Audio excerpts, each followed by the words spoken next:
Hey guys, what's up? Man,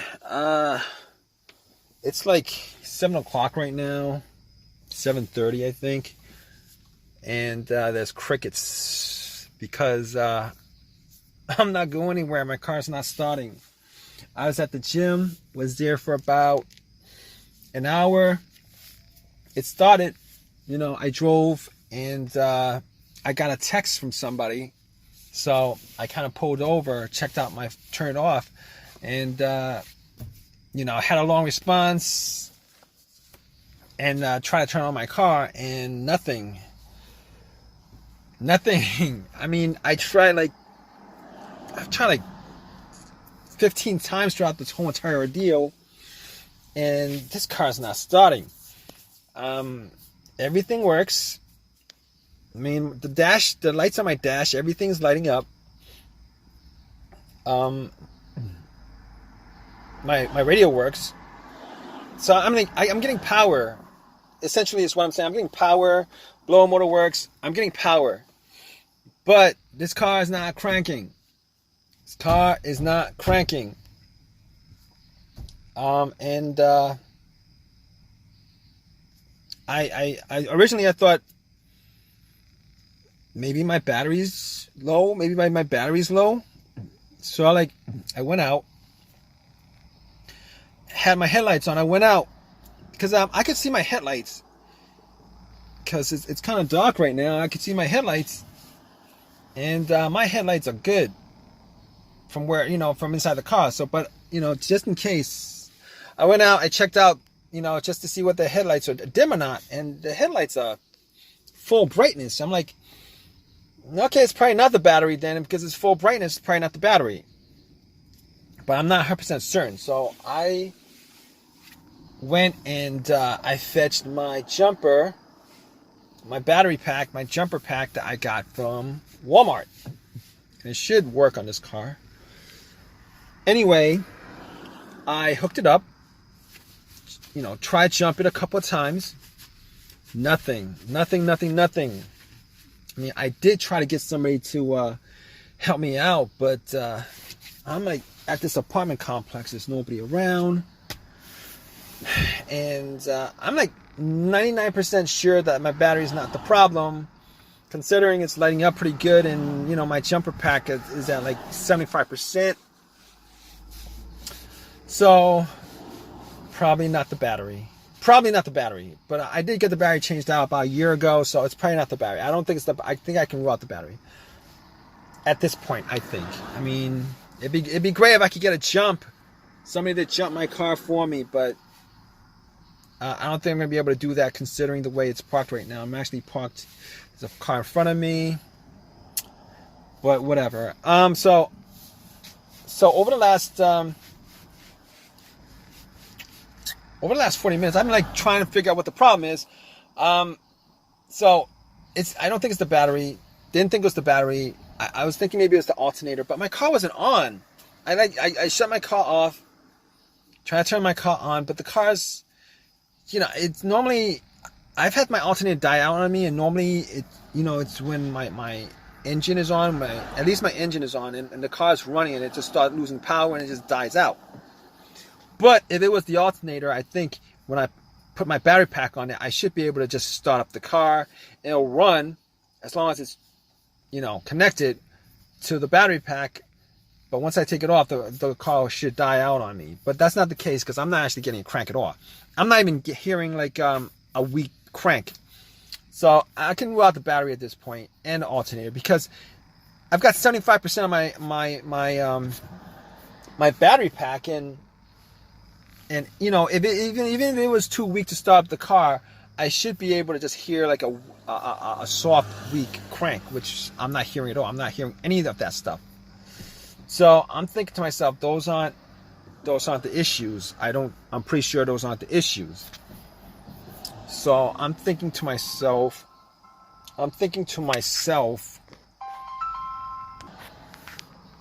All right, guys. Okay, so.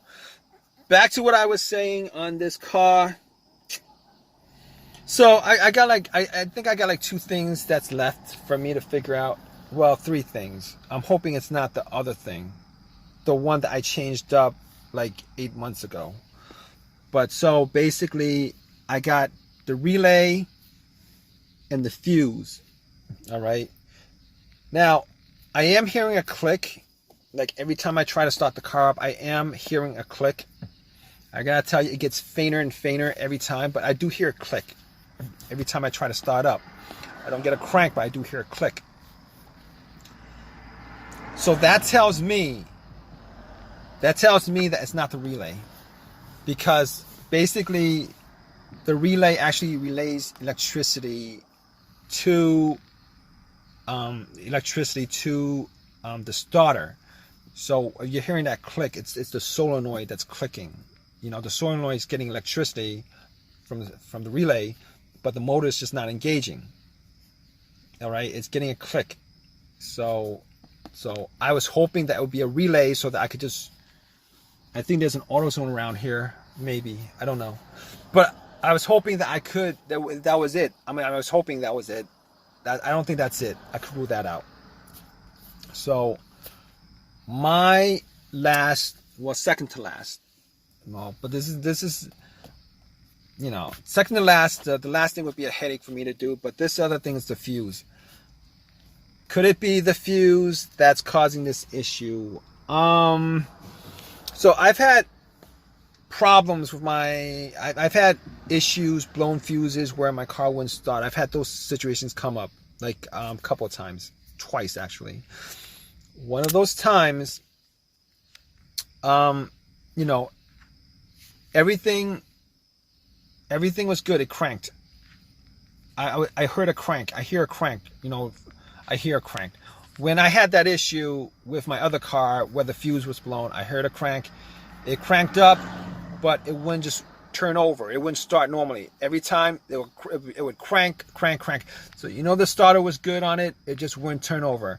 And I think that fuse was either for the fuel pump, ECU, the car's computer. It has something to do with one of those two things. Swapped out the fuse and the car started normally. All right. That's not the case here because I'm not getting anything at all. I mean, well, I'm getting like lights and everything else working, electrical working, but I'm not hearing any kind of crank. The starter's not cranking. All right, so I could rule that scenario out. The other scenario of the fuse, I'm thinking, you know, I believe that situation occurred with a main blown fuse that was under the hood of the car that I had before. I had no electricity in the car whatsoever. It's like I had no battery connected to the car, and found out that that fuse was blown, swapped it out. Everything worked as normal, but that's not the situation here, considering I am getting electricity, but the car won't crank up. Okay, so now at this point, I've ruled out almost everything that could possibly rule out 99% of it, except for the starter. All right, and I was hoping it's not the starter because I got that changed up like I got that changed up like I think a year ago or something like that. I got it changed up, but it was pretty recent, relatively recent, like about a year ago. I had that changed up.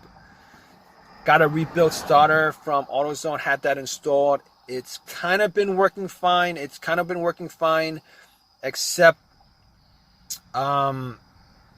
you know, I think the last month I had this one situation where I had this kind of the same scenario, but I would have to try to start the car up a couple of times, like 4 or 5 times before it cranked up. I haven't had that situation since. I thought it, you know, maybe I left some lights on in the interior or something like that, but I haven't had that situation since. Until today, I tried until today where, you know, about an hour ago, 40 minutes ago, whatever, I tried starting it up after, you know, nothing. And I tried 15 times, nothing. So, I guess at this point, I gotta call a tow truck.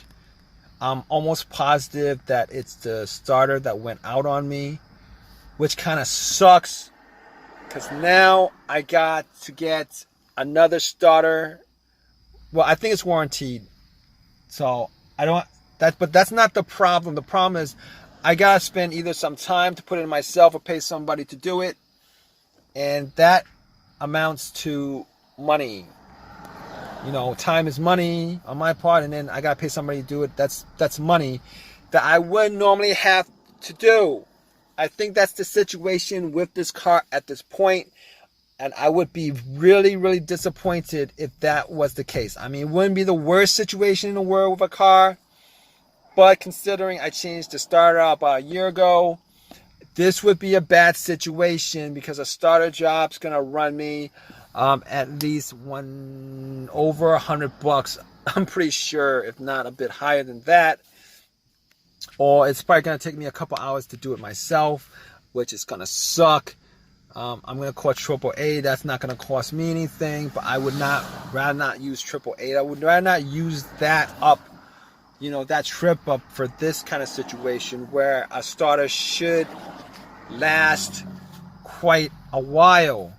Like quite a while, meaning a couple, like over 100,000 miles. This starter lasted me, I only put in like, I don't know, 12,000 miles in this car since I had the starter installed, which kind of sucks. But I'm gonna call AAA right now because I've tried everything I could possibly try. I don't think I'll be able to get somebody to help me jump this car, so that's not gonna work. So at this point, I'm gonna have to call AAA and have them help me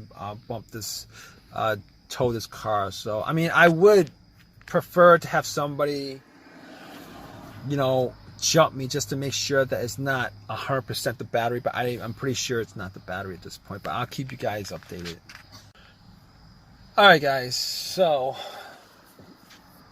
it was what you guys thought it was. It was what I thought it was, which was the starter. Really, really sucks. It really, really sucks because I had to I did this myself. I had to take the starter out, you know, go to AutoZone, have it replaced. I had a few words with them about it. It was warranted, so I got another one for free. It was rebuilt. I mean, for me to get a brand new one, I had to shell out like close to $300 for it, which I didn't want to do. Got another rebuilt one.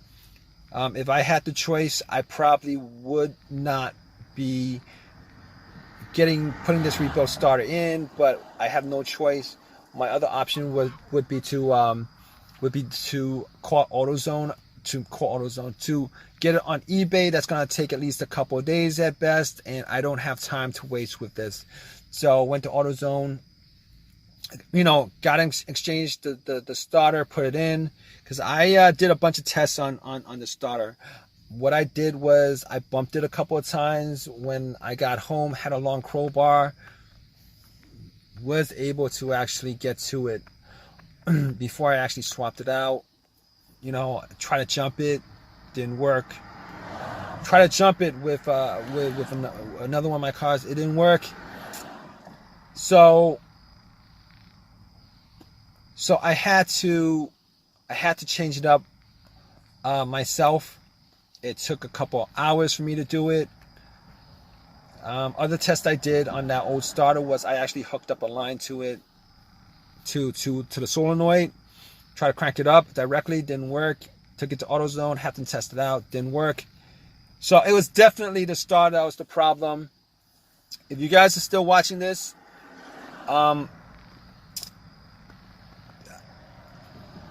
if I can tell you guys anything about rebuilt stuff, rebuilt starters, rebuilt alternators, it's this. All right, you're always taking your chances. Well, you're taking your chances with everything, but you're taking more of a chance. Considering when they replace the starter, what they do is, when they rebuild the starter, what they do is they rebuild it with new parts, but only the parts that are broken. They don't do a whole replacement of every single thing on that starter, or every single important thing on that starter. So you can have like one part that's broken, maybe a wire or whatever on that starter that's broken, and like the rest of the 99% of that starter, it's got whatever mileage it had on it, after, before it broke down on you. So there's a good chance that that starter is going to fail, something else is going to fail on you fairly, you know, it's gonna something. You're taking more of a chance. You guys know what I mean by that, all right? But I'm glad this whole scenario is over. I'm hoping this starter lasts me a lot longer. Crossing my fingers, because I don't want to be, doing this job again when I'm taking out the starter, putting it back. I don't want to be doing that again, until like over 100,000 miles from now on this car. Because it really, getting another free starter, I don't really care for that. I really don't, because that's not the point. The point is I'm actually putting in time or money to change up a part that should last me over 100,000 miles, and it didn't. It sucks. So, but if you guys have any comments, please leave me a comment. Please subscribe. Please give me a thumbs up. All right, guys? Take care.